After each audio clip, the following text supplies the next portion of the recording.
This episode contains mature content like sex and intimacy.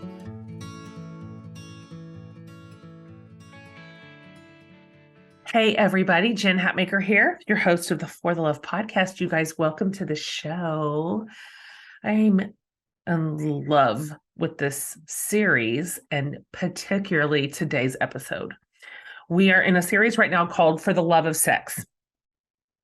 Last year, we had an amazing time with our dating, sex, and relationship series, which was kind of a broader treatment. And we realized that maybe we needed to hone in on the sex part of the equation, basically based on the feedback we got from so many of you. Turns out there's still a ton of us who don't feel really comfortable like talking about sex for a variety of reasons. I mean, maybe we're the ones who didn't relate to the Sex and the City girls, or how openly women are able to engage and talk about sex. And there's a million reasons why this conversation could be hard. Our history, the messages we receive, trauma, this list could go on and on and on forever. But it is possible to be open and curious and even confident about sex in a way that fits exactly who we are. Not a version of ourselves, not some vixen iteration of who we really are, who we think we're supposed to be, but really just genuinely who we are in the bodies that we have. I think it's amazing, frankly, the progress toward having more safe and mature spaces to have these discussions in keeping with the rest of us. Like, we're not in a television show, right? We're not starring in a porn video, right? We are real people. We're real women with real bodies in real relationships, both with ourselves and with our partners. And this conversation belongs to us too. And I'm not even I'm not hating on the Sex and the City spaces, because frankly, a lot of our pop culture platforms sort of unlocked this conversation where polite society, if you will, had kept women repressed about sex for way too long. But as the pendulum swings kind of to the middle, we want to normalize conversations around sex. And in this series, particularly, bring you people who answer questions maybe we didn't even know we had. And also, and this is big, help us to improve our attitudes, our perspectives, our internal outlook on sex, which in turn will just about guaranteed improve our actual sex lives. And I think most of us would sign up for that, right? So in this particular series, we are looking at sex from as many angles as possible. And we're thinking through these questions that we know that we have, and even some that we don't know that we have. We have truly an amazing expert with us this week, who is a clinical psychologist. She specializes in relational self-awareness, and she is going to help us look at our own awareness about sex and how that perspective has been shaped by our brains, by our families, our culture, our religion, our experiences. This is such a helpful, candid, frank, and hopeful discussion. So, according to Dr. Solomon, Alexandra, our guest today, and also host of the Reimagining Love podcast, sex impacts really all of our life. She challenges us to think of sex as having developmental, mental, physical, emotional, relational, and spiritual components. We are very complex human beings, and we have a brain that will bring up sexual feelings or memories or impressions, kind of on a loop, really. I mean, whether it was something somebody said about our body in middle school, or the way our Sunday school teacher made us think about our bodies and our sexuality, the way that sex maps out in our brain and then onto the people around us is complicated. And so we want to talk about that. We want to normalize whatever is making us uncomfortable, and then add a heaping scoop of self-compassion on top. So Dr. Solomon, this is a great episode, you guys. I am so glad that you are here and that you have your AirPods in and you are listening to this one. Like, I walked away from this conversation feeling relieved, empowered, and educated.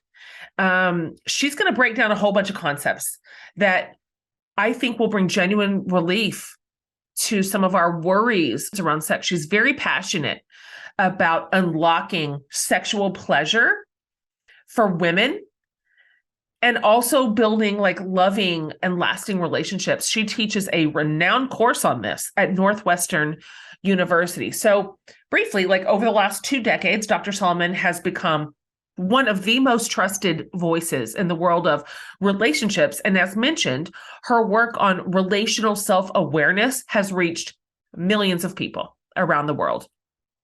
She is a licensed clinical psychologist at the Family Institute at Northwestern University, and she's also on the faculty in the School of Education and Social Policy there. Dr. Solomon is the author of 2 best-selling books, one called Loving Bravely and the other Taking Sexy Back, which we're going to talk about at length today.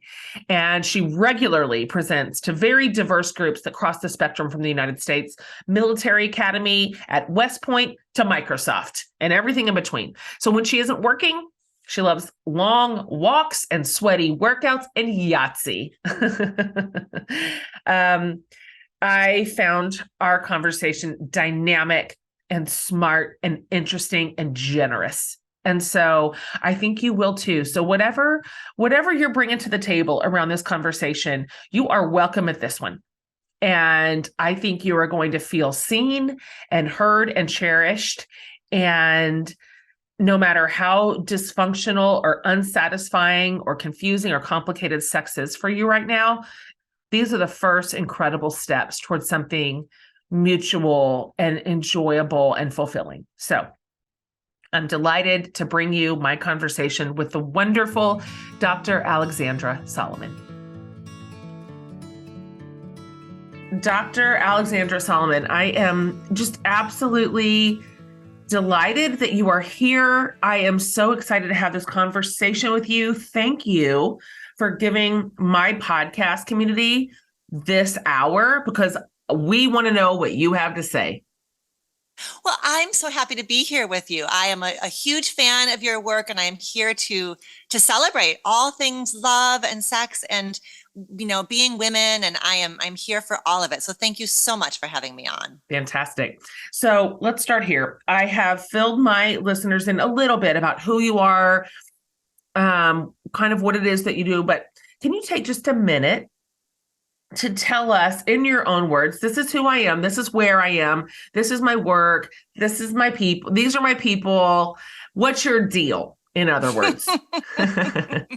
My deal is I am an unapologetic love nerd. I just am so endlessly fascinated by human relationships, how we love each other, how we are loved by each other. And I've been on this, decades long journey of my own growth and healing and understanding who I am as a person. And that has just sat right alongside my professional work. And I feel so lucky that I get to be a therapist. I get to sit with people in the most inner chambers of their worlds and the innermost chambers of their marriages. That's such a blessing to be able to do that work. And I'm an educator. So I've been at Northwestern for years and years and years. And I get to do things like this. I have a podcast. I write self-help books. I'm on Instagram. It's such an exciting time to be a relationship and sexuality educator and clinician because we have so many more ways of translating research and clinical wisdom out into the world. So it's a wonderful time to be doing the work that I do. And I'm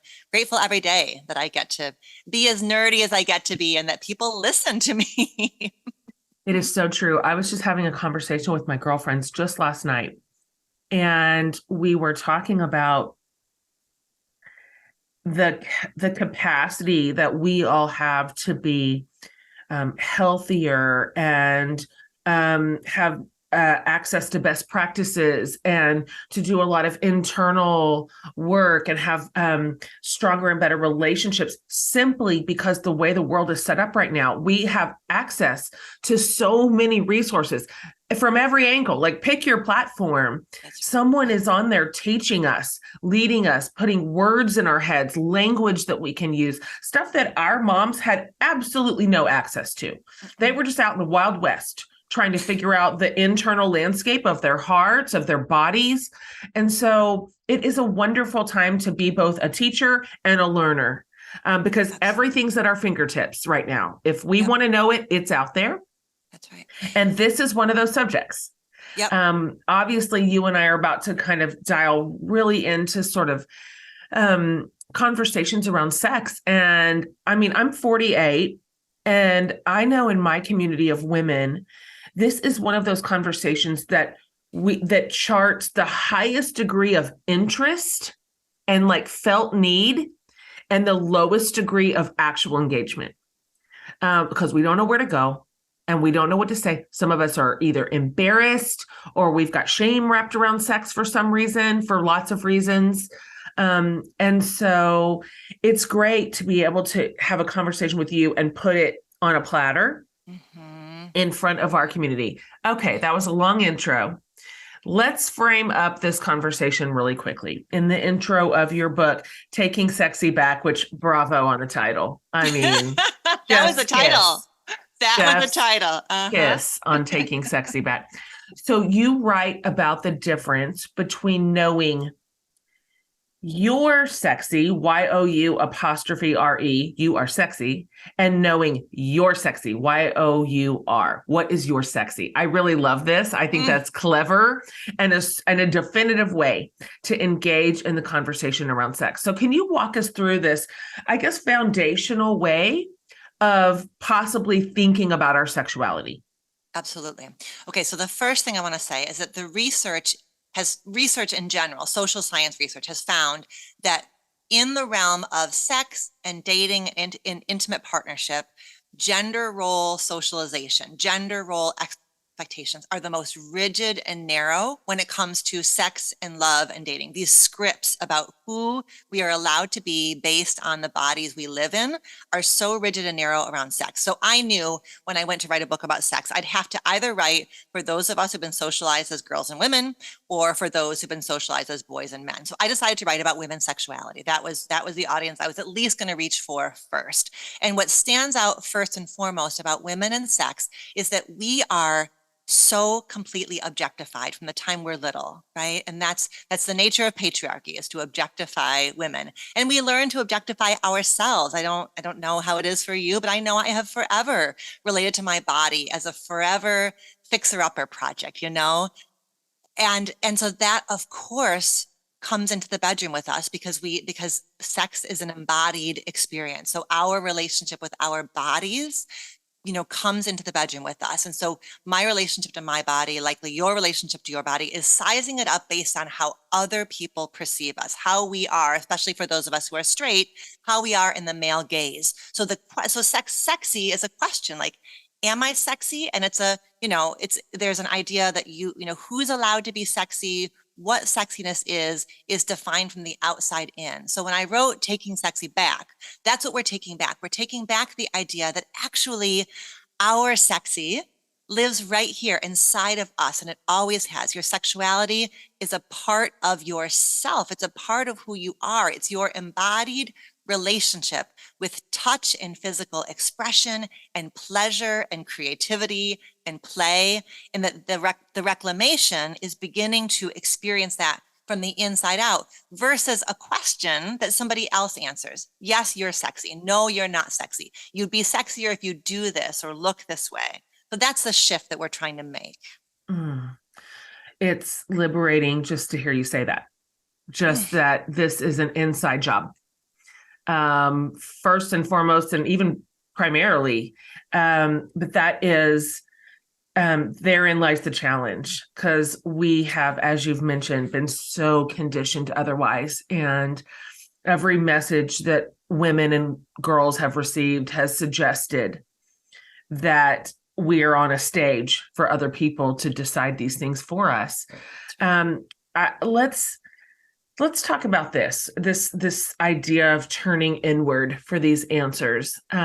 You have so much incredible advice and resources for creating and maintaining intimacy inside relationships. So let's start with this idea of relational self-awareness, and how it is that great sex begins in that context. Why is this even important? Why is it even important to even ask ourselves, why do we have sex? What do we want here? What do we like out of it? Can you kind of start us from this ground level space? Absolutely. Absolutely. Before I do, though, I want to make sure that we put a really big spotlight on the fact that you and I are having this conversation in a post-Dobbs world, right? Like as Roe versus Wade. So this is a personal conversation and it's a political conversation as well. That's right. right. So I think it also is not a coincidence that as women are beginning to understand their bodies more deeply, reclaim pleasure, settle less for subpar sexual experiences, that's happening right alongside the erosion of reproductive freedom and bodily That's autonomy. right. So I want to just make sure that context is, is here with us in this conversation, right? We can say it's an inside job, but we also know darn well that it's being our bodies are being legislated. So You're that's absolutely right. It's so grave.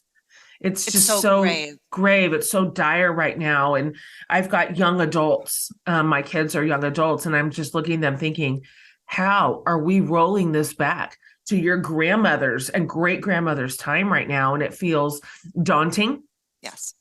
And this is not the moment to drop our vigilance and our advocacy and raise our voices, all of this. I could not possibly agree with you more. So while theoretically this is an inside job, there are also outside forces that feel like they have the right to say anything they want to say about our bodies.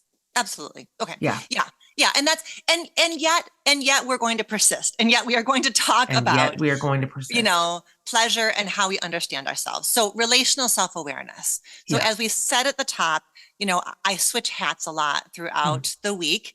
But the thing that is consistent, whether I'm teaching or doing therapy or being a wife and a mom, is that I'm focusing on relational self-awareness, which is this idea and practice that our relationship quality rests on our willingness to look inside of ourselves with fierce compassion and endless curiosity. So it's not ever about beating ourselves up. It's not ever about blaming our parents. It is about just knowing that we wear a pair of glasses in our relationships that shapes and distorts sometimes what we're hearing from our partner or from our kid or from our colleague because of our own wounds, our own tender spots.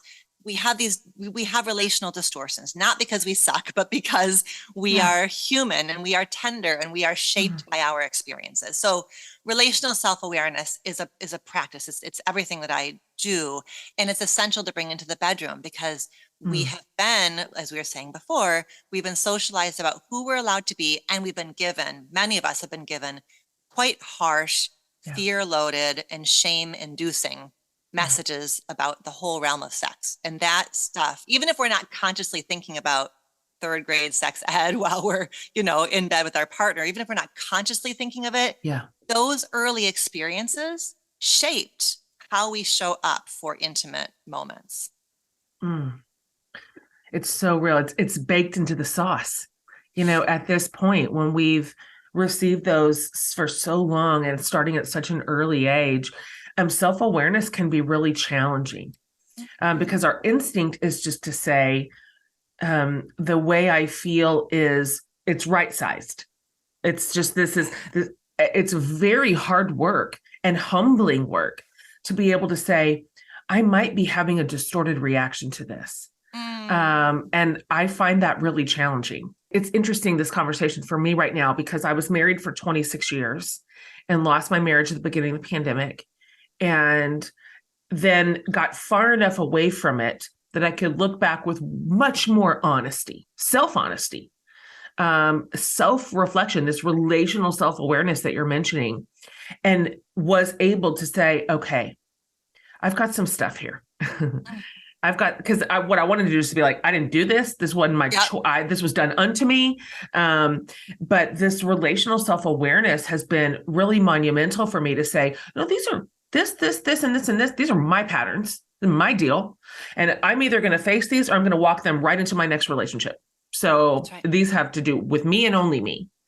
Right. And that work it's hard. It's humbling. There's something inside of it that,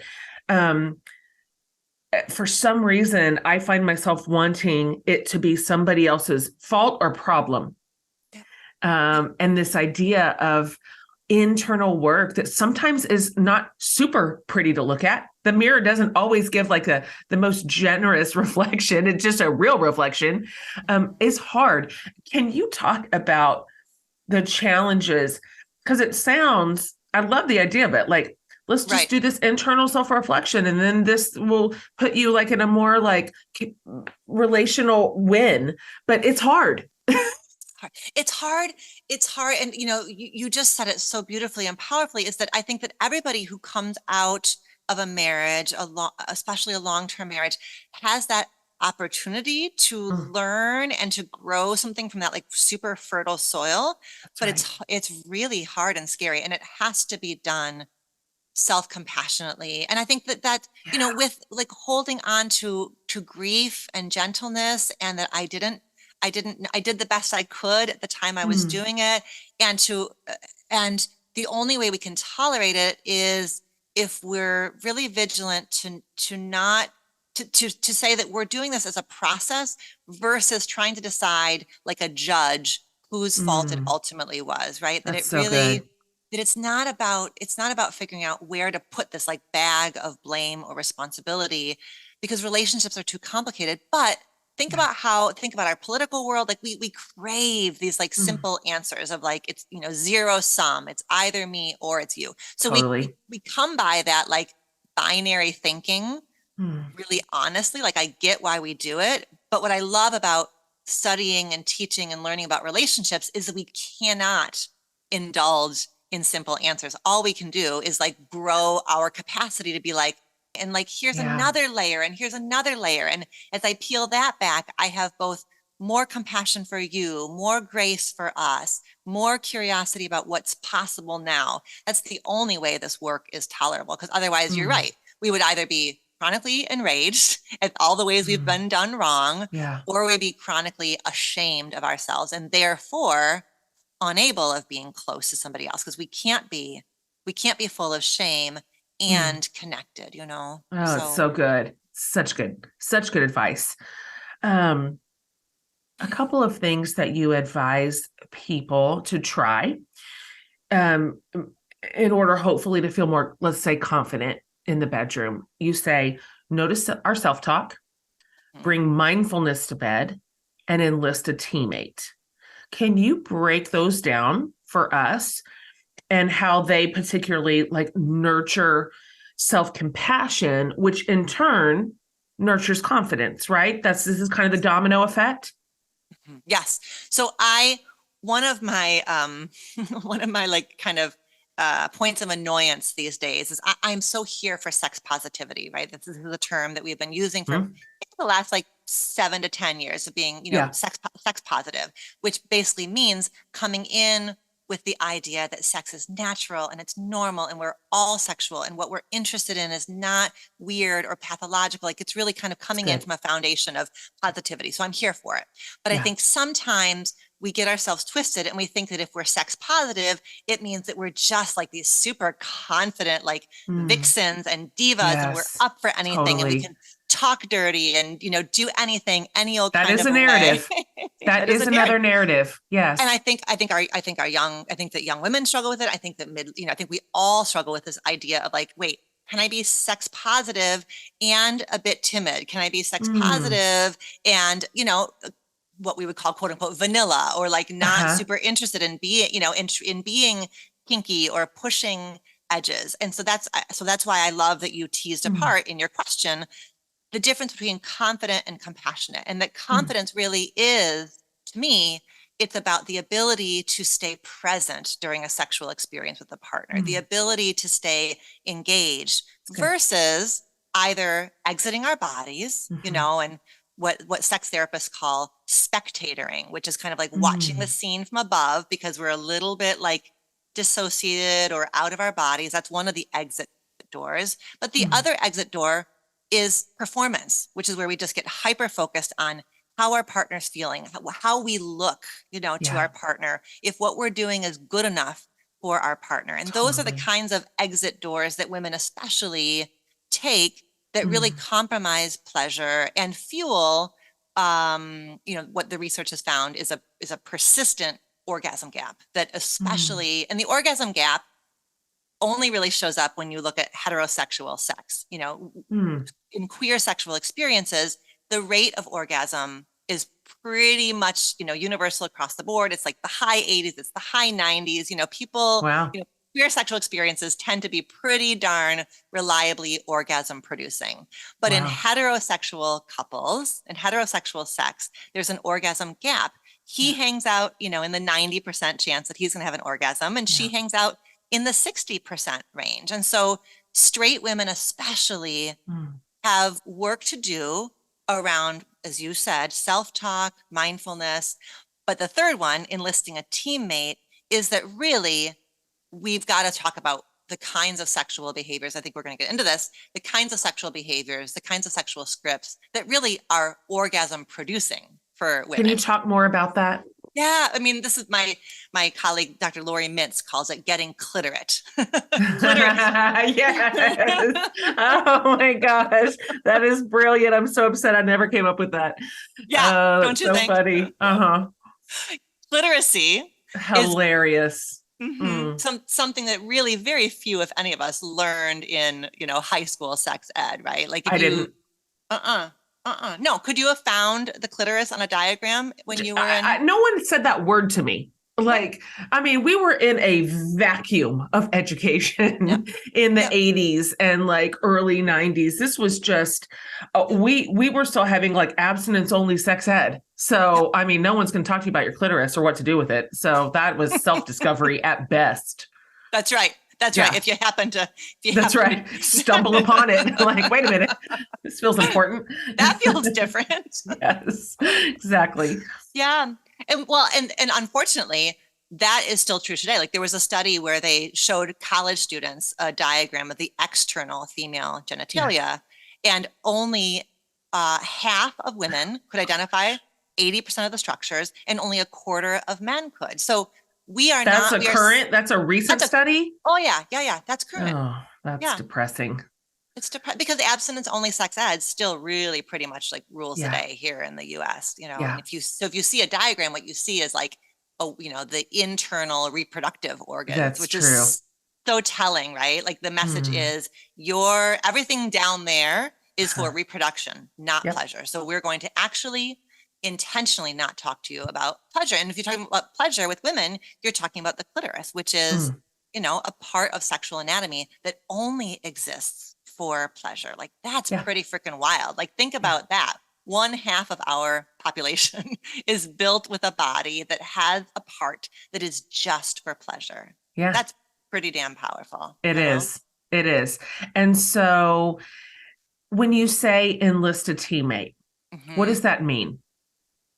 It means that especially if it's a heterosexual sexual experience, the two of you have got to look together at the predominant sexual script, which is, you know, foreplay that warms the bodies up for the big performance, which is penetrative sex, right? That's what we all learned, you know, first base, second base, third base, home run. Like that's a predominant script. And that script is what produces the orgasm gap, because penetrative sex is the least reliable path to orgasm for a woman, because it's not, right? There's no guarantee that the clitoris is going to get much, if any, engagement. So all the stuff we call foreplay is actually the stuff that tends to be much more orgasm producing. When a woman masturbates, right? Like that is much more, she's much more likely to be engaging and including and honoring the clitoris rather than just focusing on penetration alone.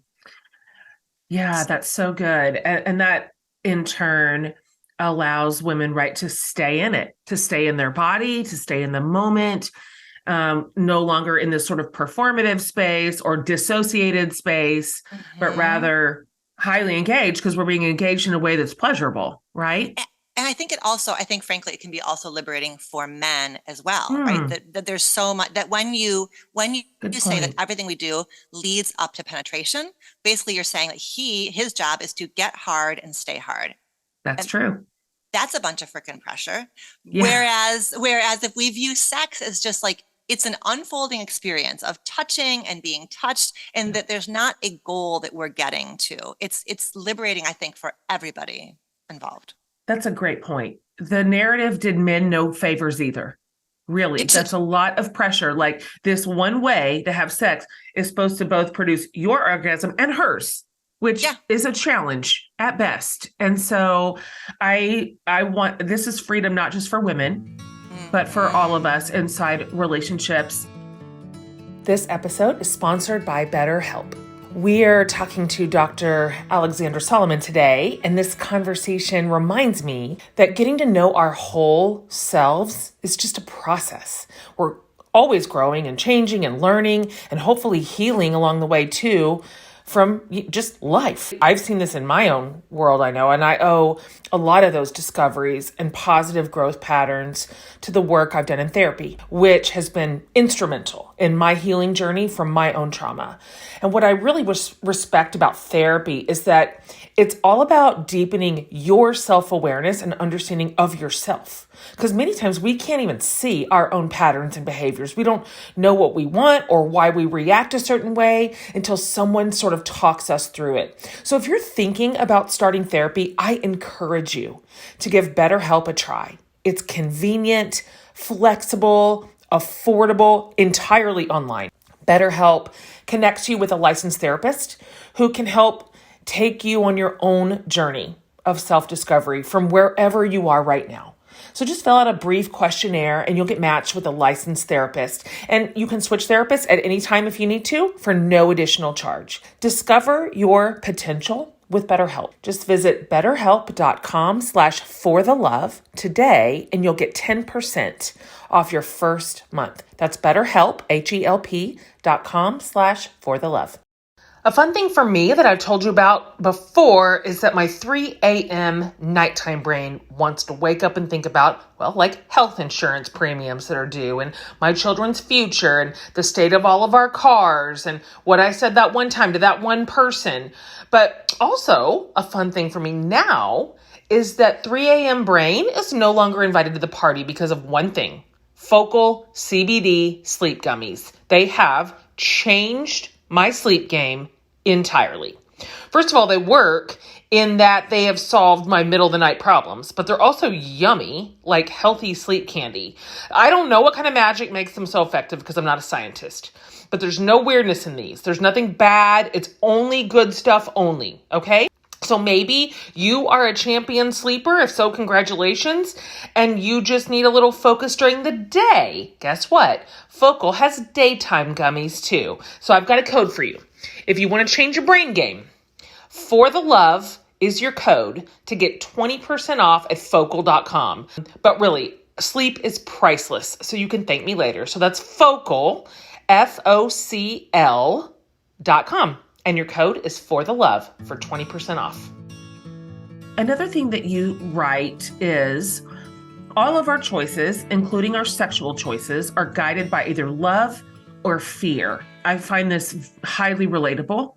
Can you talk us through how these two energies influence how it is that we make decisions around sex? And then second part, how does the technique that you say, name, connect, choose, help us figure out where we are coming from when we are making choices and decisions around sex? Yeah. Okay, well, let's start with the first one, the love versus fear, which, fear.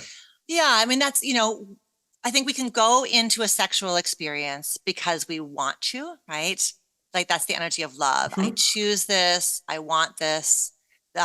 Going into sexual experience with the energy of fear is I'm doing this because I should. I'm doing this because if I don't, you're going to get mad. Sure. I'm doing this because this is what quote unquote normal people do. And when fear is in the driver's seat, our pleasure is compromised. We're less likely to have orgasms, right? There's sort of, guilt and duty and obligation, which especially, in long-term relationships, I think that is something that really does compromise pleasure. Mm. So I want especially longer term couples to be able to like create an atmosphere where you can say no, like a loving no, like I'm not available for sex tonight, but I'm super available for whatever, watching White Lotus or taking a bath together. Like how else might we connect? So it's a loving, even our no's can be led by love. And that we can, so it's less about like the shoulds around sex and more about the wants. And I think in order to get to those wants, we have to quiet the negative self-talk, Yeah. quiet the list of to-dos, and be able to talk with our partner about what would feel good. What are we wanting? And that's really hard to do also because when are we ever taught how to talk about sex, how to communicate about sex? So that's that distinction I'm trying to get to is like the love versus fear, the want versus the should. And sometimes the want isn't like I'm so horny and I want to. Sometimes the want is I want to feel close. I want to lay down together and I want to trust that my body is going to, wake up, get curious, become available. Because some of us, especially, women, especially women in longer term relationships, we sometimes move from what's called spontaneous desire, which is often what we have early in a relationship, to more responsive desire, which is not I'm gonna have sex because I know it's good for me and it's good for us, rather than because I'm so horny I can't even stand it. Yeah, that's a good distinction. And then name, connect, choose. So this is a process that I bring into relational self-awareness teaching. That's the name is just noticing whatever feels real and true and present for you. Being honest about that. Even within your own self, like to say, I'm wanting more connection with my partner, or I'm aware that a lot of my sexual experiences are driven by a should. To connect, and then the connect is feeling whatever you feel about it. I feel sad about that. I feel angry about that. I feel worried about that. And then choose, because the idea is that we can't change anything. There's a beautiful James Baldwin quote that says, not everything that is named can be changed, but nothing can change until it's been named. Yeah. So the idea that just noticing, like that process of beginning to notice and name, what am I interested in? What feels true for me? What am I observing about myself or my relationship patterns? And starting from that. That's good. These conversations can be challenging, but so fruitful inside of a relationship when we bring our feelings and experiences to the table with one another. That's tender place, that vulnerable place of addressing that as together is really powerful. And can really move the needle forward for some of our internal messaging, right? Like this is not neutral. This really can have a wildly positive effect on our connection, on our sexual experiences. Yeah. I think a good place to start is like, what's keeping you from speaking up? And I think very often it's a fear of hurting our partner's feelings, right? Totally. That's oftentimes. And I think I think one of my big messages is every sexual problem is a couple problem. So it's not ever about figuring out whose fault, this challenge is or this issue is. So when I bring up a problem or a challenge or a concern with my partner, it's about it's about I love us, I believe in us, I value us, which is why I want you and I to talk about this question I have, or this observation I have, or this concern I have. It's not about throwing our partner under the bus or telling them they're doing it wrong. Sure. It's about starting from that place of I love us and this matters, and that's why I want us to talk together. I love that. That's a beautiful beginning. All right, listen up.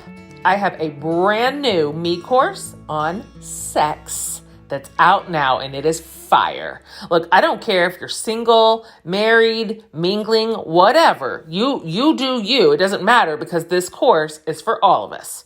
Because who among us doesn't want to improve our sex life? We all do, right?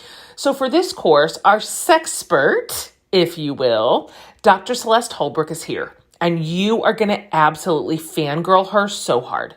She's a sexologist who has so much real life wisdom and practical tips and takeaways and more. So we talk about real steps you can take to improve sex for you. We delve into discovery. Celeste calls it the erotic sandbox. You'll see. We've got some ideas for things you might want to try. We also talk about the sexual narratives we may have been given, or frankly not given, and how they might still be affecting us now, like the lack of sex ed maybe, or tons of shame, or even purity culture. So we're going to unravel some of that and get to the core of how it may be impacting us today. We also talk about understanding ways to create satisfying sexual experiences for those in long-term partnerships and so much more, you guys. It is just so good. The sex course is out now. So head over to mecourse.org/love101. That's mecourse.org/love101 to learn more and register. You have tons of experience, obviously, working with both long-term couples and single women in reclaiming their sexy. So you run the gamut in terms of how people are relationally located.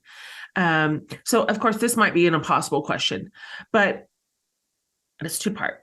Could you give us maybe your number one or two pieces of advice for let's talk about the long-term couples first that need to have this conversation, this something inside their sexual relationship is dysfunctional or broken or disconnected, whatever.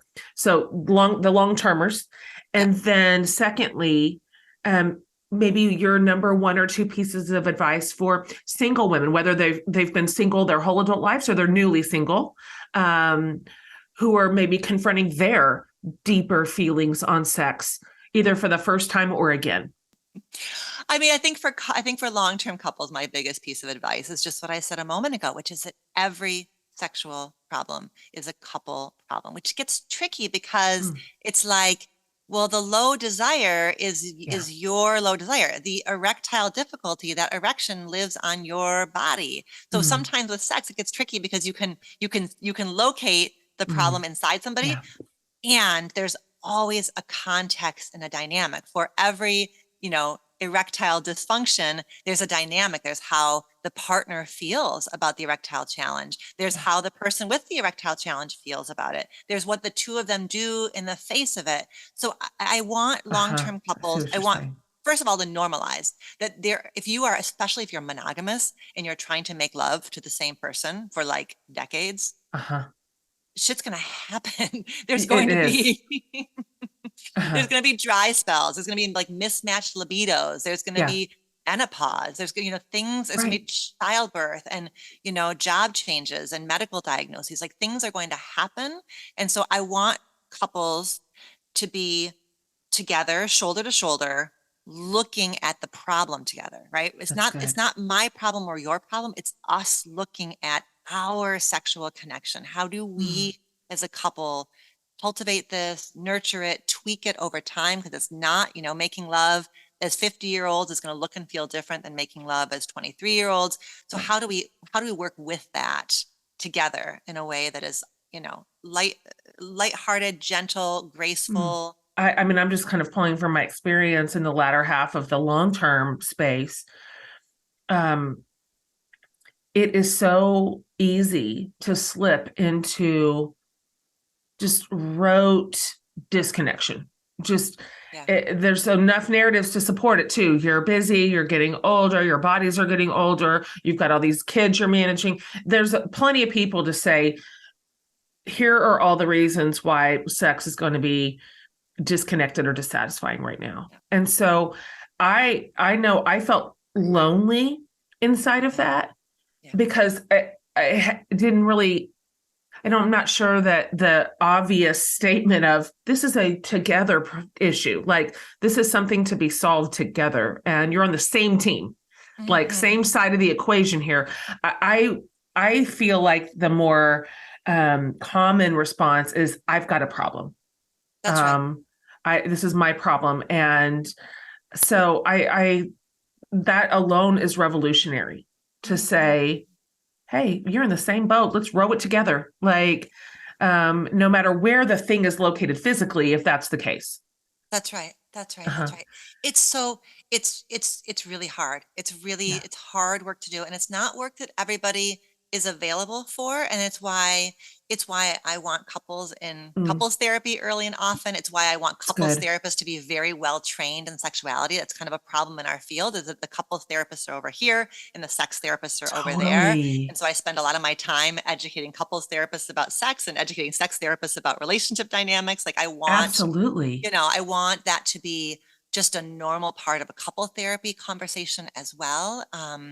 Because they're just so linked. I mean, I can look at my own experience and say, if you are experiencing pretty severe emotional disconnection, it is absolutely going to translate to physical disconnection too. They're together. Like those are not two separate categories at all. And so, I think generally we do look at those in their own buckets.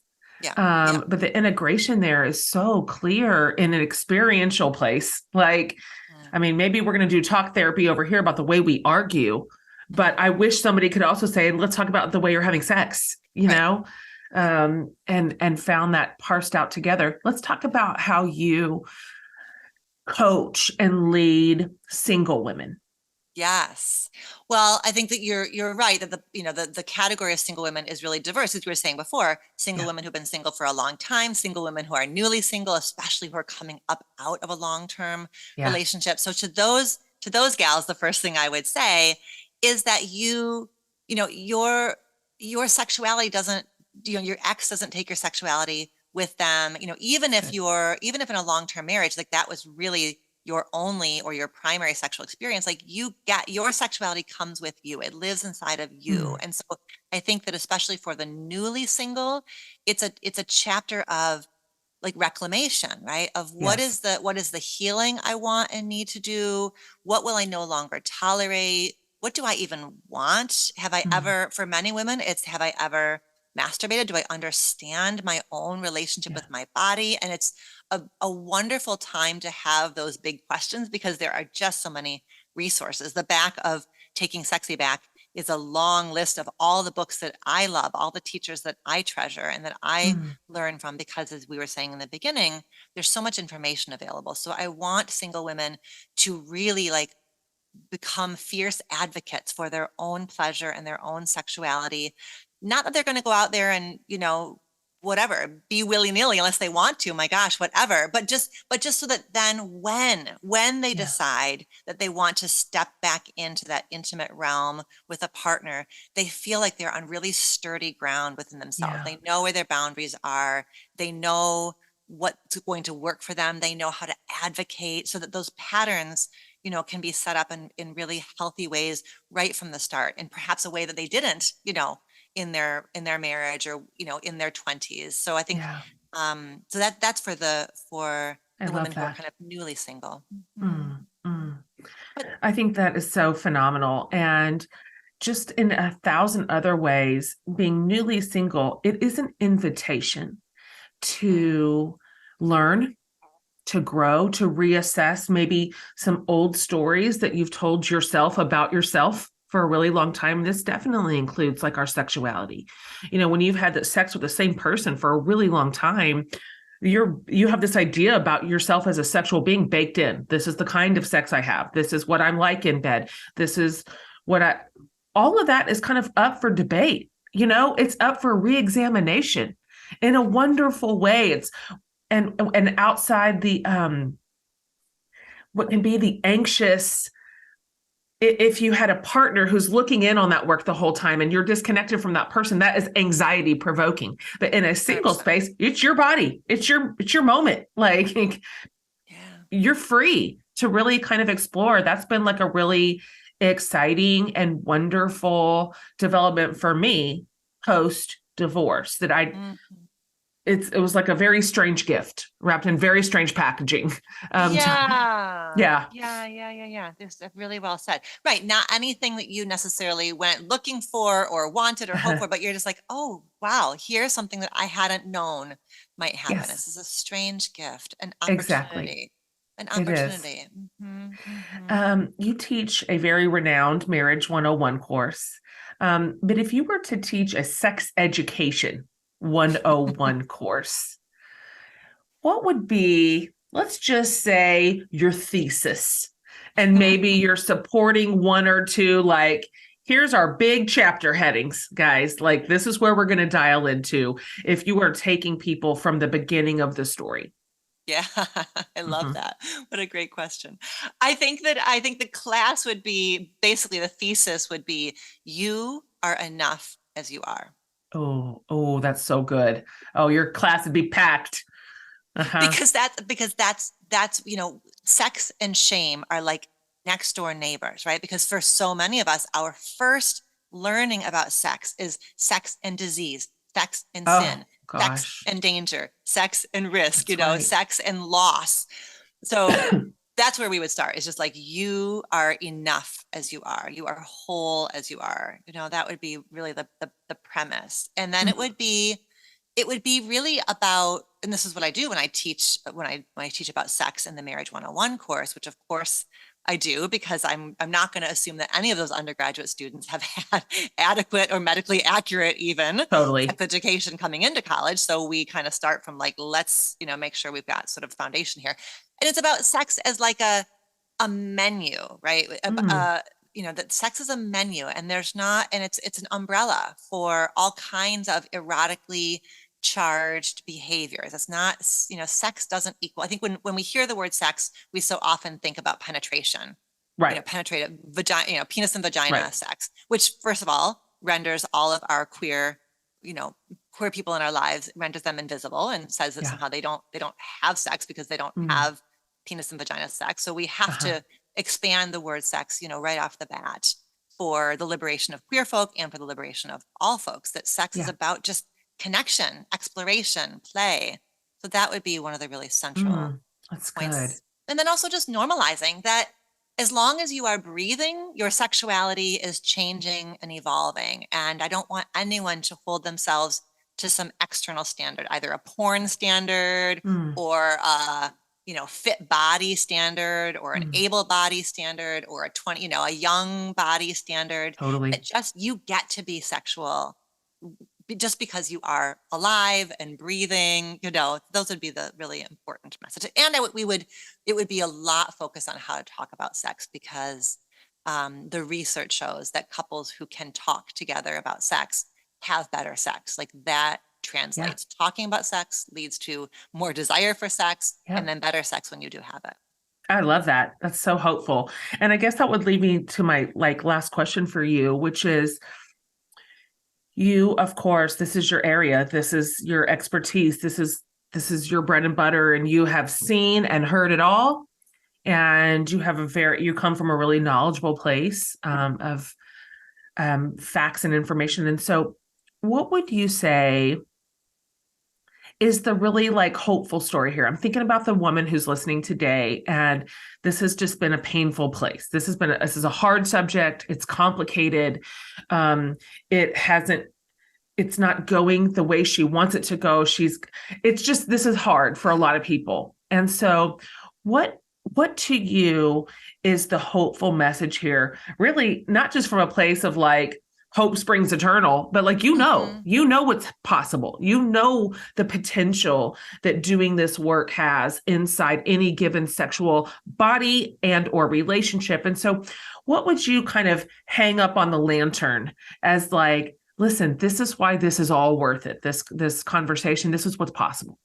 Oh, I love, I do think that there's possibility even for those who have struggled for a long time. And listen, especially for women, a lot of that struggle is about trauma, right? That's, we didn't talk explicitly about trauma, but that is, it is 1 in 3 women are survivors of some kind of sexual trauma. And so and recovery from trauma is not just about sexual pain or sadness or, post-traumatic stress symptoms stopping, but recovery from trauma is also about reclaiming pleasure, reclaiming your right to pleasure, reclaiming an embodied, felt sense of living safely inside of your body. And so those are, that is, I think our capacity for healing is limitless. I really do believe that. And that it is not just about like sex as some kind of cool thing we get to do, but about something that's like deeply life affirming and that is, it's like the arrow goes in both directions. The healing that we do on painful family dynamics, breaking generational patterns, like that liberates us to be more present in the bedroom. And then as we have experiences of being in our bodies, of experiencing pleasure, of feeling safe in our bodies, it gives us then the energy we need to continue to do the work of showing up for our relationships a bit differently. So it's like the arrow goes in both directions. It's not, I think so often it's like we have our life and then we have our sex life, and I think what's so hopeful is that certainly there's boundaries in between those parts of our world, but there's flow between, and what we reclaim over here, we get to play out over here. And so I think that's, and I love hearing the stories of older adults who are sexual and unapologetic about their right to feel good in their bodies. And so I think those are the stories that are really hopeful. I love that. Okay. This is genuinely the last question. And this is a question that I don't want to be done. I want to keep going. No, I know. We scratched the surface barely. Like we've got a million other things to talk about, which is why I'm so happy to put your books in the hands of my listeners, because there's more where this came from, lots more. And we're going to talk about where to find all that in just one second. And here's the last question before that. Everybody gets this question, every single guest in every single series. And I would love for you to answer it literally however you want. This can be serious. It can be silly. So we love all answers. What is saving your life right now?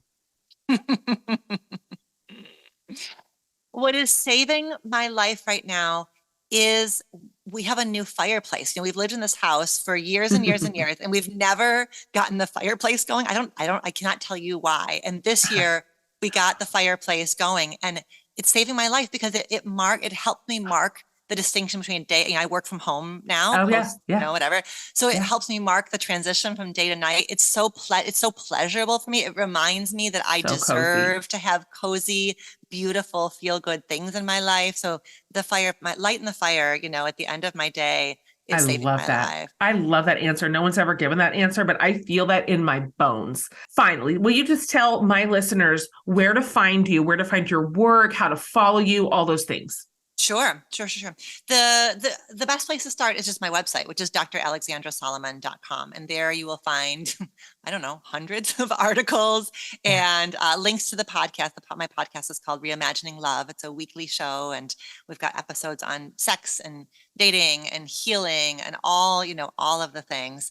And the books you can find the books through there, Loving Bravely and Taking Sexy Back. And I've got e-courses for those who want to learn. We turned the Marriage 101 course into something that I call Marriage 101 for the grown and sexy. So it's a thoughtful and comprehensive relationship course. So that's a great place to go. So many good resources. I'm telling you that my listeners will be coming. And so I'll have all of that available for them in a one-click format. But thank you so much, Dr. Solomon, for being with me for this last hour. It's just so hopeful, so helpful.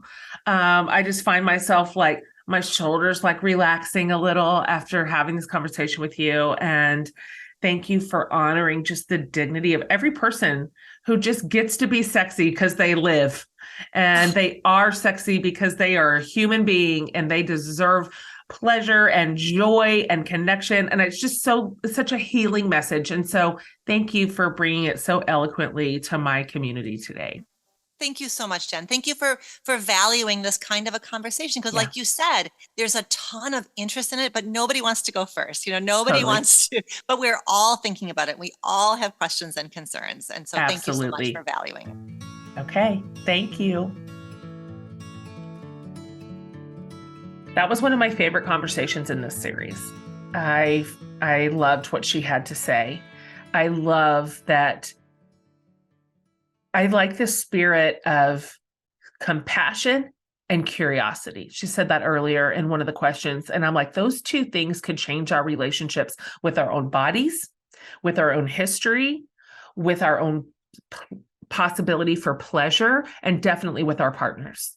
Because generally what you reach for sexually is, control or performance or blame or disconnection, but reaching for curiosity and compassion, that could change everything alone. And so, as mentioned, she's got tons of resources for you if this is a place you'd like more information. So if you go to jenhatmaker.com underneath the podcast tab, I will have this entire episode and all the show notes.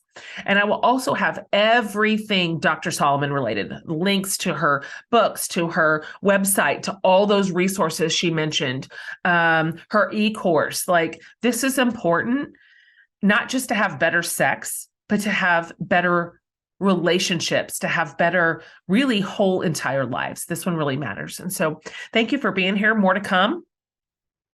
And thanks for your feedback. Your feedback is the reason we're having this series in the first place, because you were like, thank you for moving into the zip code, but we want more and we need more. So we listen to everything you say. We listen to your responses and your questions and your requests. And so keep them coming. If you haven't already subscribed to this podcast, it's time. Just go do it. Go smash that subscribe button wherever you listen to podcasts, and you'll never miss another one. So on behalf of Laura and her crew and Amanda and I, we love you, and we love producing this podcast for you here in our 5th year. Just keeps getting better. All right, you guys, see you next week.